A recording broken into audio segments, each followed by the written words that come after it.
হরে কৃষ্ণ। ফাল্গুন মাসের কৃষ্ণপক্ষের একাদশী অর্থাৎ বিজয়া একাদশী কবে, কিভাবে পালন করবেন, এই ব্রত করলে কি ফল হতে পারে, সমস্ত জায়গায় পালনের সময়সূচি আমরা প্রদান করব।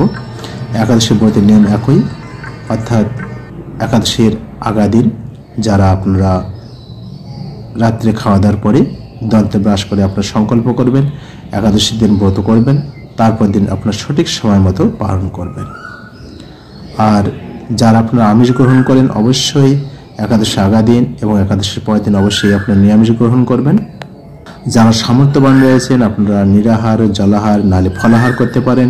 আর যদি এতেও অসমর্থ হন, পঞ্চশস্য অর্থাৎ ধান, জব, তিল, সরিষা, মাসকলাই এই কটি ছাড়া আপনারা পেঁপে, কাঁচকলা, আলু, বিভিন্ন কিছু অনেক কিছু পাওয়া যায়, এগুলো আপনারা পাবেন। তো আমরা এখন একাদশীর মাহাত্ম্য কথা শ্রবণ করব। হরে কৃষ্ণ। বিজয়া একাদশীর মাহাত্ম্য। স্কন্দ পুরাণে এই একাদশীর মাহাত্ম্য এইভাবে বর্ণিত রয়েছে। মহারাজ যুধিষ্ঠির শ্রীকৃষ্ণকে বললেন, হে বাসুদেব, ফাল্গুন মাসের কৃষ্ণপক্ষের একাদশী মাহাত্ম্য অনুগ্রহ করে আমাকে বলুন। শ্রীকৃষ্ণ বললেন, হে যুধিষ্ঠির, এই একাদশী বিজয়া নামে পরিচিতি।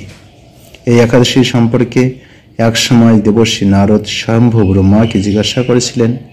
তিনি এই প্রসঙ্গে যা বলেছিলেন তা আমি এখন তোমাকে বলছি। এই পবিত্র পাপ বিনাশকারী ব্রত মানুষকে জয়দান করে বলে বিজয়া নামে প্রসিদ্ধ। পুরাকালে শ্রী রামচন্দ্র 14 বছরের জন্য বনে গিয়েছিলেন। সীতা ও লক্ষ্মণের সঙ্গে তিনি পঞ্চবটি বনে বাস করতেন। সেই সময় লঙ্কাপতি রাবণ দেবী সীতাকে হরণ করে। সীতার অনুসন্ধানে রামচন্দ্র চতুর্দিক ভ্রমণ করতে থাকেন। তখন মৃত্যুপ্রায় জটায়ুর সাথে তার সাক্ষাৎ হয়। জটায়ু রাবণের সীতাহরণের সমস্ত বৃত্তান্ত রামচন্দ্রকে জানিয়ে মৃত্যুবরণ করে। এরপর সীতা উদ্ধারের জন্য বানর সুগ্রীবের সাথে তিনি বন্ধুত্ব স্থাপন করেন। ভগবান রামচন্দ্রের কৃপায় হনুমান লঙ্কায় গমন করেন। সেখানে অশোক বনে সীতাদেবীকে দর্শন করে শ্রীরাম প্রদত্ত অঙ্গুরীয় বা আংটি তাকে অর্পণ করে। ফিরে এসে রামচন্দ্রের কাছে লঙ্কার সমস্ত ঘটনার কথা ব্যক্ত করেন। হনুমানের কথা শুনে রামচন্দ্র সুগ্রীবের পরামর্শ সমুদ্র তীরে যান।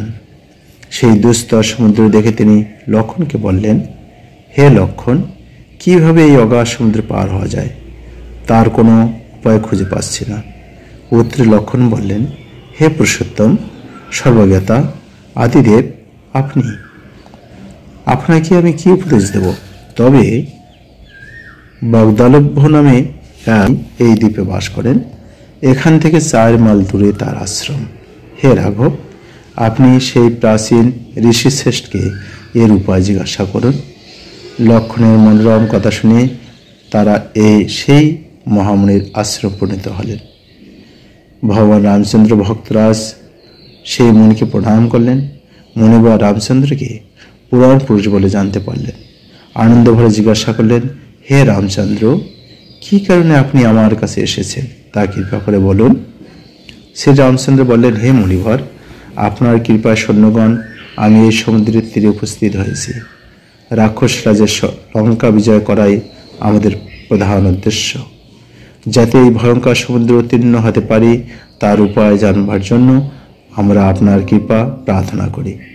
মুনিবর প্রসন্ন চিত্তে পদ্মলোচন ভগবান শ্রীরামচন্দ্রকে বললেন, হে রাম, আপনার অভীষ্ট সিদ্ধির জন্য যে শ্রেষ্ঠ ব্রত করণীয় তা বলছি।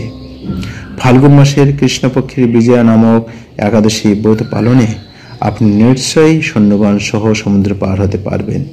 এই ব্রতের বিধি শ্রবণ করুন। বিজয় লাভের জন্য দশমীর দিন সোনা, রূপা, তামা অথবা মাটির কলস সংগ্রহ করে তাতে জল ও আম পাতা দিয়ে সুগন্ধি চন্দনে সাজিয়ে তার উপর সোনার নারায়ণ মূর্তি স্থাপন করবেন। একাদশীর দিন যথাবিধি প্রাতঃ স্নান করে কলসের গলায় মালা চন্দন পরিয়ে উপযুক্ত স্থানে নারকেল ও গুবাক দিয়ে পূজা করবেন। এরপর পুষ্প, তুলসী, ধূপ, দীপ, নৈবেদ্য ইত্যাদি দিয়ে পরম ভক্তি সহকারে নারায়ণের পূজা করে হরিকথা কীর্তনে সমস্ত দিন যাপন করবেন। রাত্রি জাগরণ করে অখণ্ড ঘি প্রদীপ প্রজ্বলিত রাখবেন। দ্বাদশীর দিন সূর্যোদয়ের পর সেই কলস বিসর্জনের জন্য কোন নদী সরোবর বা জলাশয়ের কাছে গিয়ে বিধি অনুসারে পূজা নিবেদনের পরে তা বিসর্জন দিবেন। তারপর ওই মূর্তি বেদজ্ঞ ব্রাহ্মণকে দান করবেন। এই ব্রতর প্রভাবে নিশ্চয়ই আপনার বিজয় লাভ হবে। ব্রহ্মা বললেন, হে নারদ, ঋষির কথা মতো ব্রত অনুষ্ঠানের ফলে তিনি বিজয়ী হয়েছিলেন। সীতা প্রাপ্তি, লঙ্কা জয়, রাবণ বধের মাধ্যমে শ্রী রামচন্দ্র অতুল কীর্তি লাভ করছিলেন।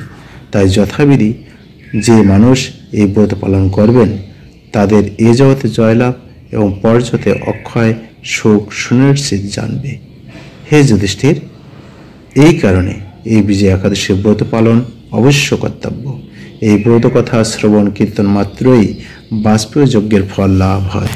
রামচন্দ্র কিভাবে একটি একাদশীর প্রভাবে তিনি কিভাবে বিজয় প্রাপ্ত হয়েছিলেন, তো আপনাদের মনে যদি এই ধরনের কোনো সংশয় থাকে, যদিও আমরা কৃষ্ণ পিতার্থে ভগবানকে সন্তুষ্ট করার জন্য একাদশী ব্রত উদযাপন করে থাকি, যেহেতু এটা আছে মাধব তিথি, তো আপনারা একাদশী ব্রত করবেন এবং আপনাদের এলাকার নিজ এলাকার সময় মতো আপনারা পালন করবেন।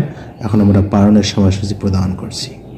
একাদশীর পালনের সময় বাংলাদেশ 6টা 21 থেকে 10টা 5-এর মধ্যে, পশ্চিমবঙ্গ 5টা 53 থেকে 9টা 49, দিল্লি 6টা 38 থেকে 10টা 34, মুম্বাই 6টা 52 থেকে 10টা 50, পুনে 6টা 48 থেকে 10টা 46, নাগপুর 6টা 28 থেকে 10টা 25-এর মধ্যে, তামিলনাড়ু 6টা 20 থেকে 10টা 20, উড়িষ্যা 6টা থেকে 9টা 58 মধ্যে, বিহার 6টা 4 থেকে 10টা 1, ঝাড়খণ্ড 6টা 4 থেকে 10টা 1, ছত্তিশগড় 6টা 17 থেকে 10টা 14, মেঘালয় 5টা 38 থেকে 9টা 35, আসাম 5টা 39 থেকে 9টা 35, মণিপুর 5টা 30 থেকে 9টা 26, মিজোরাম 5টা 33 থেকে 9টা 30,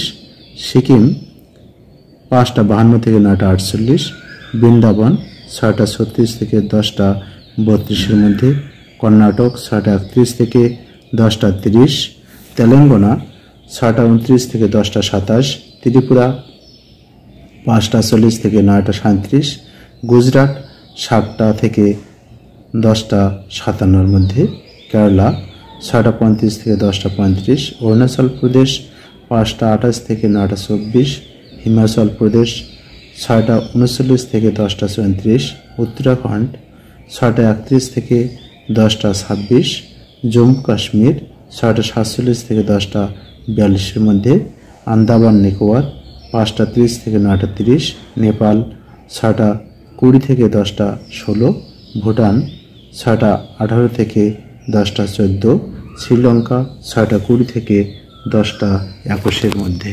ধন্যবাদ আপনাদের সবাইকে। তাহলে আপনারা একাদশী ব্রত উদযাপন করুন, অন্যদেরকেও শেয়ার করে জানার সুযোগ করে দেবেন এবং অন্যদেরকে উৎসাহিত করবেন যাতে সবাই একাদশী ব্রত উদযাপন করতে পারে। মহাপ্রভু অত্যন্ত খুশি হন একাদশী ব্রত উদযাপন করলে। তা আপনারা নিজেরা করবেন, অন্যদেরকে উৎসাহিত করবেন। কোনো কিছু প্রশ্ন মন্তব্য থাকলে কমেন্ট করবেন। ভালো থাকুন। হরে কৃষ্ণ।